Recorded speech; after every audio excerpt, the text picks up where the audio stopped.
What Ibn al-Haytham did was take the principles of geometry with its rules governing straight lines and apply them to the real world. He then designed experiments which would test whether the real world measured up to his mathematics. In about 1020, Ibn al-Haytham published his groundbreaking geometric explanation of light in his Kitab al-Manadhar, or Book of Optics.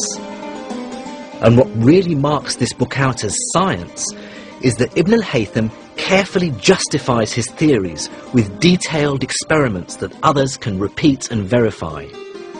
He starts from first principles to find out how light travels.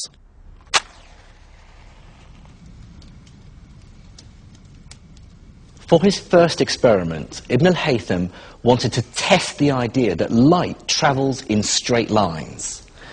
Now, to do this, he took a straight tube on which he'd drawn a straight line down the side and a ruler, again with a straight line down the length of it. And by matching the two together, he was convinced then that the tube was straight. Now, if he uses it to look at an object, in this case a candle, he can see the candle through the tube, which is good evidence that the light is travelling up in a straight line. But just to be sure, he then blocked the end of the tube. And then, by looking at the candle again, of course, he can't see it, because what this does is confirm that the light doesn't travel to his eye via any other route in a curved path outside the tube. Proof that light only travels in a straight line.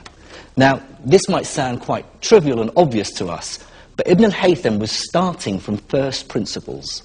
Then, through experiment, he extends his light travels in straight lines idea to many other phenomena. He explains how mirrors work by arguing that the angle the ray comes in at is the same as the angle it bounces off at. He explains what we now call refraction, why objects look kinked in a glass of water, arguing that light rays bend when they move from one medium to another. And then he tackles the nature of vision. Ibn al-Haytham wanted to understand how an object makes an image on the retina of the eye. So he built what he believed was a stripped-down version of the eye, which is basically a black box with a tiny hole in it. This is what we call today the camera obscura. He next took his subject, in this case Anna, who's very brightly lit, and we now go inside the box to see what the image looks like. Now that I'm inside the camera obscura and I've allowed my eyes to get used to the dark, we can open the hole. And there we clearly see the image of Anna waving on the screen. But the image is inverted because light travels in straight lines, and so the light from her head has to move diagonally downwards to hit the bottom of the screen, and light from her feet travels diagonally upwards to hit the top. But more importantly, what this proved to Ibn al-Haytham is that there's a one-to-one correspondence between every point on the object, on Anna, and every point on her image on the screen. Just like a modern scientific paper, the attention to detail in the Kitab al-Manadhar is incredible. His book isn't just a dry scientific treatise, it's a manual for future generations. In his work, he constantly justifies his theories about light with experimental observation. And he describes his experiments in great detail so that other people can repeat them and confirm his ideas. His message is, don't take my word for it, see for yourself. I believe that Ibn al-Haytham was one of the very first people to ever work like this. This, for me, is the moment that science itself is summoned into existence and becomes a discipline in its own right.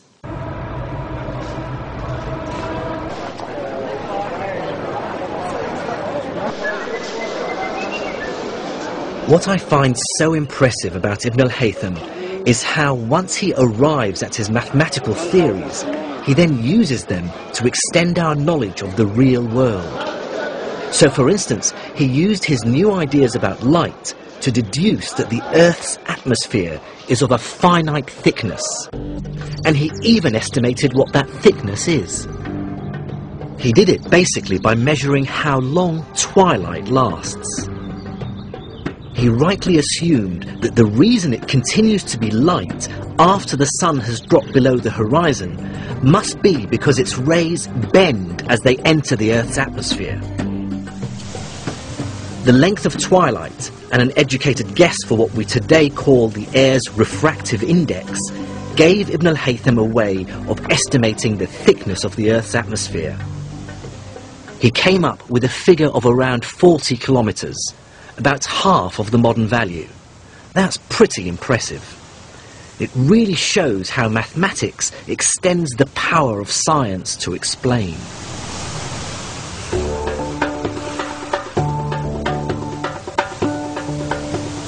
On my journey so far, I've been overwhelmed by the sheer intellectual ambition of medieval Islamic scientists. When their leaders asked them to find out the size of the world, scholars like al-Biruni used mathematics in startling new ways to reach out and describe the universe. And as trade and commerce boomed, scientists like al-Razzi responded by developing a new kind of experimental science, chemistry. But if there's one Islamic scientist we should remember above all others, it is, in my view, Ibn al-Haytham, for doing so much to create what we now call the scientific method. The scientific method is, I believe, the single most important idea the human race has ever come up with. There is no other strategy that tells us how to find out how the universe works and what our place in it is. Of course, it's also delivered technologies that have transformed our lives. So the next time you jet off on holiday, or use a mobile phone, or get vaccinated against a deadly disease, remember Ibn al-Haytham, Ibn Sina, al-Biruni, and countless other Islamic scholars 1,000 years ago who struggled to make sense of the universe using crude mirrors and astrolabes. They didn't get all the right answers, but they did teach us how to ask the right questions.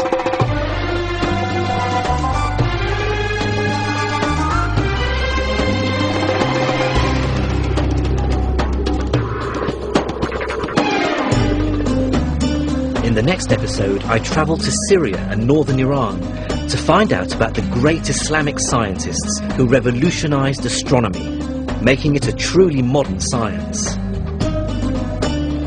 And I'll also discover how the man many consider to be the father of the European scientific renaissance, Copernicus, borrowed from Islamic astronomical theories.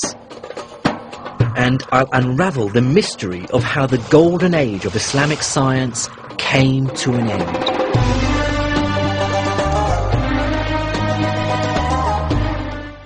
And that final episode of Science and Islam is here at the same time next week. Jerry Robinson is here with another moneymaker next tonight on BBC4. And on Radio 3 now, Donald MacLeod explores the work of Handel, this week's Composer of the Week.